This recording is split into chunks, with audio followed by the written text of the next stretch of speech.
Jadi gini, masalahnya mungkin saya bicara sedikit dulu tentang parafilia gitu ya, atau perilaku seksual menyimpang. Salah satu dari perilaku seksual menyimpang itu adalah pedofil gitu ya. Pedofil adalah individu yang ada dua macam pedofil, pedofil eksklusif dan non eksklusif. Yang satu adalah pedofil yang eksklusif yang hanya bisa terangsang kepada anak kecil saja, yang non eksklusif dia bisa menikah, dia bisa punya relationship ya sebagai nutupin gitu ya. Tapi kebanyakan dia tetap akan tertarik lagi kepada anak kecil gitu. Nah, masalah uh, Saiful Jamil gitu khususnya. Kita tahu beberapa waktu lalu ya ketika dia itu ditangkap, dia kan sudah istilahnya sudah dipidanakan gitu ya. Jelas-jelas dikatakan pedofil walaupun sih apapun itu ya saya belum tahu nih pedofilnya murni atau tidak karena ini yang saya tahu kan korbannya kan anak di bawah 18 tahun satu, tapi karena anaknya ini sudah agak relatif besar, bisa jadi mungkin ini bukanlah sebuah bentuk pedofil, mungkin juga ada bentuk-bentuk penyimpangan lainnya yang saya nggak tahu itu apa. Tapi yang jelas gitu ya, yang dia dipidanakan itu anak 17 tahun. Banyak orang mungkin berkomentar bahwa oh kan 17 tahun berarti dia sudah besar, nggak bisa. Undang-undang di negara ini 17 tahun artinya dia itu masih masuk dalam undang-undang perlindungan anak. Orang tuh banyak nggak paham ya, ketika terjadi pelecehan seksual, mau pedofil ataupun bukan, pada seorang individu, ya, semua orang yang mencintai si anak ini, si individu yang dilecehkan, apalagi diperkosa ini, itu semuanya turut sakit, ya. Semua orang yang terlibat dia temennya, mungkin tetangganya, bahkan kadang-kadang traumanya bisa lebih besar kepada orang-orang yang mencintai dia dibandingkan si anaknya itu sendiri. Artinya, ketika seorang pelaku kejahatan seksual, gitu ya, boleh masuk TV nasional, berarti setiap kali orang melihat si pelaku pelecehan seksual ini, apalagi si pemerkosa ini, ya pelaku kejahatan seksual ini, dia akan menimbulkan trauma yang repetitif gitu ya kepada keluarga dan semua orang yang mencintai si individu ini. Saya nggak tahu, pemberitaan tuh banyak banget yang macam-macam ya selain yang saya tahu ini. Tapi menurut pemberitaan ada beberapa korbannya. Kebayang nggak sih kelompok ya individu-individu keluarga dan orang-orang yang mencintai si korban akan melihat pelakunya yang menyebabkan trauma itu ada di TV nasional. Jadi setiap kali dia muncul dibayar ya, apalagi kalau misalnya menurut pemberitaan yang semoga aja salah, tapi kalau pemberitaan itu benar, dia dibayar puluhan bahkan ratusan juta gitu ya untuk muncul. Artinya setiap stasiun TV nasional yang memuat, memberikan akses, membayar si pelaku kejahatan seksual ini, artinya dia memudahkan si pelaku ini ya untuk melakukan kejahatan-kejahatan lainnya yang bisa dibeli sama dia gitu ya, yang memudahkan, membuat dirinya lebih convenience gitu ya untuk melakukan ini. Memang banyak yang juga komentar di Instagram saya, kan dosanya udah hilang dong gitu ya, kan sudah melakukan sudah dihukum, berarti dia sudah menjalani gitu ya proses hukuman ini, ya sudah sih dimaafkan aja. Asal tahu aja ya, yang namanya memaafkan dan mengampuni itu dua hal yang berbeda. Memaafkan itu manusiawi, betul, Tuhan juga memaafkan, tapi proses hukum adalah satu hal lain. Proses psikologis, nah ini yang tiada tara nih. Sampai kapankah seorang individu yang mengalami post traumatic stress disorder akibat pemerkosaan, pelecehan seksual bisa sembuh? Tidak ada. Itu prosesnya seumur hidup, akan dia tanggung. Nah, bagaimana proses ini akan dipermudah jika si pelaku diberikan ruang yang sebesar-besarnya, diberikan uang yang sebesar-besarnya untuk punya akses, punya fasilitas lebih tepatnya untuk melakukan kejahatan seksual ini lagi gitu ya. Jadi susah juga ya kalau kita mau bicara dengan hamba rating gitu. Jadi ketika stasiun TV nasional menghambakan rating ya, dan akhirnya tidak memperdulikan orang-orang yang menjadi korban gitu ya, yang menjadi penyintas pun ya, yang sudah survive pun tidak mudah menghadapi ini. Mungkin apakah gitu ya, ini sih amit-amit ya, apakah harus menunggu sampai keluarga terdekat kita mendapatkan ancaman serupa baru kita bisa berempati? Ini sih gitu sedihnya saya gitu ya. Kenapa saya cukup keras gitu berbicara soal ini, karena saya tahu bagaimana saya mendampingi para korban, apalagi yang anak-anak gitu ya, menghadapi pelecehan seksual. Tanpa dia melihat si korbannya lagi, si pelakunya lagi itu bebas gitu ya. Mengetahui pelakunya bebas aja biasanya muncul lagi nightmare, mimpi buruk dan sebagainya, dan kecemasan-kecemasan lainnya. Nah, apalagi harus melihat si pelakunya itu ada gitu bebas di mana-mana.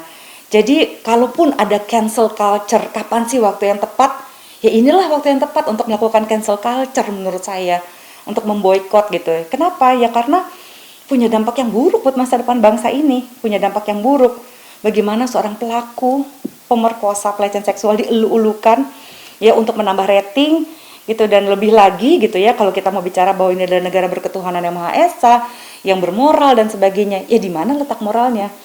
Ini kan bukan soal memaafkan atau tidak memaafkan, ini soal dampak sosial dan psikologis yang diberikan oleh stasiun TV ya, yang meng-hire, yang bahkan mempublish gitu hal-hal seperti ini untuk menjadi rap culture.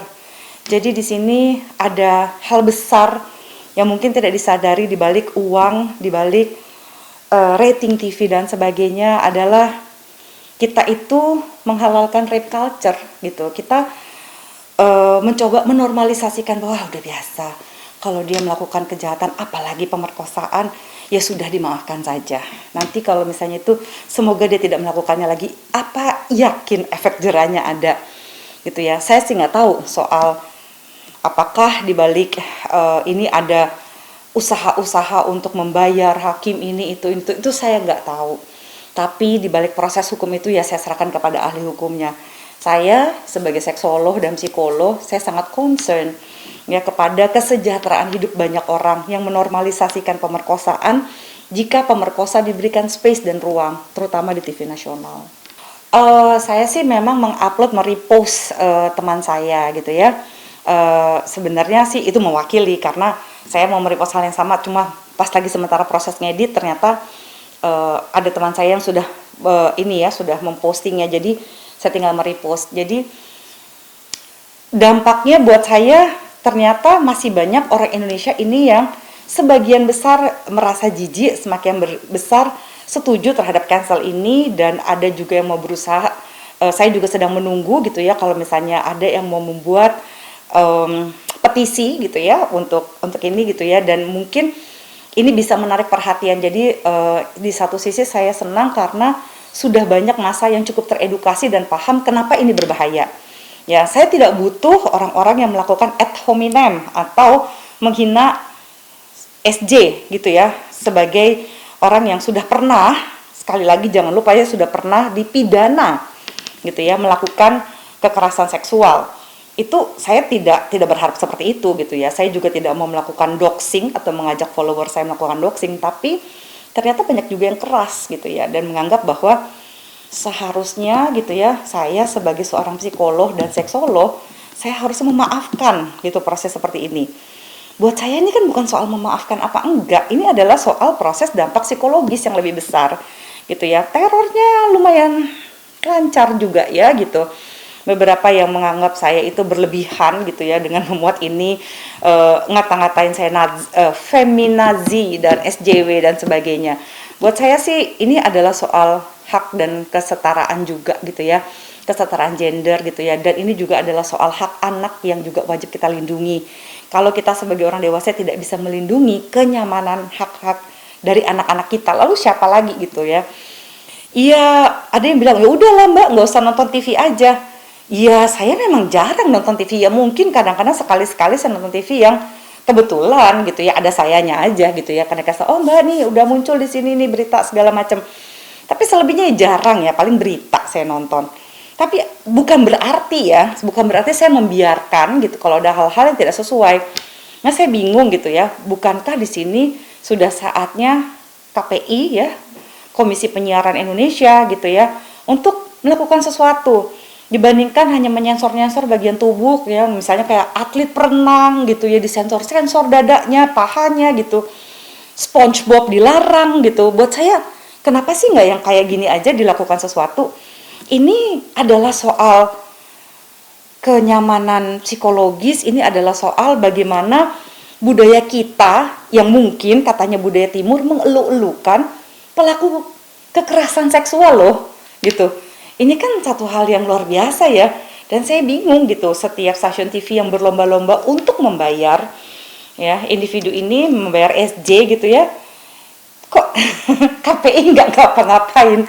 Jadi saya bingung gitu kalau misalnya memang penyiaran itu akan dibuat edukasi, kalaupun tidak edukatif tidak apa-apalah selama itu entertainment, katanya ada etika penyiaran dan sebagainya. Saya juga makan asam garam kan gitu ya di stasiun TV nasional, berapa kali di ban karena dianggap menurut seks edukasi itu belum siap diberikan lah begini begitu. Surat-surat cinta banyak sekali melayang pada zaman saya itu.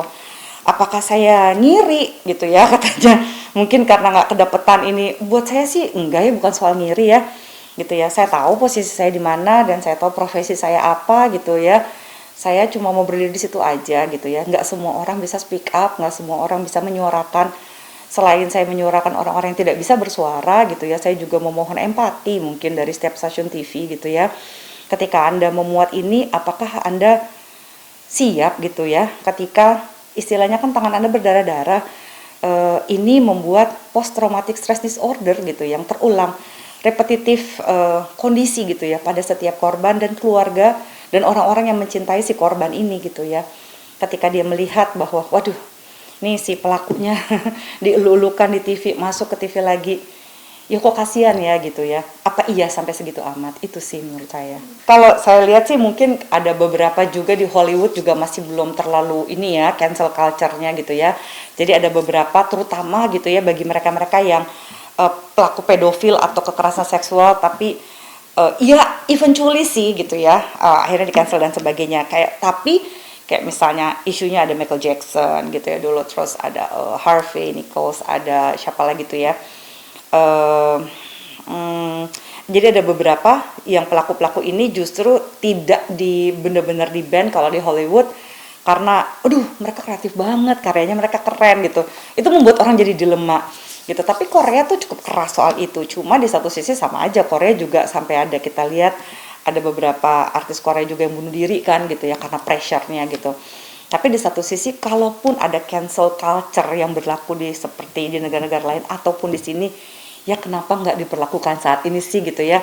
Menurut saya sih sebenarnya cancel culture tuh ya ampun itu milenial banget sih gitu ya. Is that fair? Iya, ini mungkin yang namanya penghakiman masyarakat gitu ya. Tapi andai kata penghakiman ini bisa tepat dilakukan, menurut saya inilah saatnya gitu ya, setiap individu untuk melakukan cancel culture. Sesimpel ini aja deh, sesimpel yuk jangan izinkan, jangan beri panggung kepada pelaku pelecehan seksual gitu ya, apalagi pedofil di TV nasional. Itu aja sih mungkin.